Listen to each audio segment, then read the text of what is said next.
يا بنتي لما اقول لك ان ما ذاكرتيش هيبقى حسابك كبير قوي معايا، والبيت زي دي عاملاها لك. حاضر يا ماما والله هذاكر واسمع كلامي. وانت يا ولد ذاكر زي اختك واسمع الكلام بقى، ما تتعبنيش. حاضر يا ماما يا قمر انت، وحياتك عندي لذاكر واجيب لك مجموع جميل، مجموع كبير قوي يا ماما. انا ما بهزرش بتكلم معاك بجد.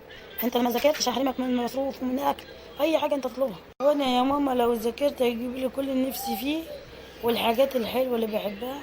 طبعا يا حبيبتي، وانا اقدر ارفض لك طلب طالما بتسمع الكلام؟ مش معنى هي يا ماما تجيب لها كل اللي عايزاه وانا لا.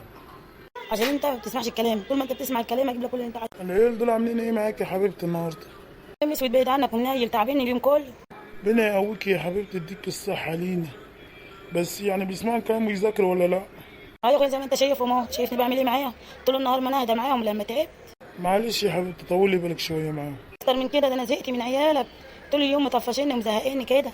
انت يا سوسة ما بتسمعيش كلام ماما ليه انت واحمد؟ يلا يا ولاد نقعد بره في الصاله شويه نتكلم. حاضر يا بابا، احنا بنحبك قوي. حاضر يا بابا يا حبيبي. ربنا يخليك لنا يا بابا يا حبيبي، انت اللي بتهون علينا وتقعد معانا، مش زي ماما على طول بتتخانق معانا. ربنا يخليك لنا يا بابا يا حبيبي، انت بتقعد معانا وتفرحنا. ربنا يخليكم لي يا حبايبي، يبارك لي فيكم يا رب، ما يحرمنيش منكم ابدا.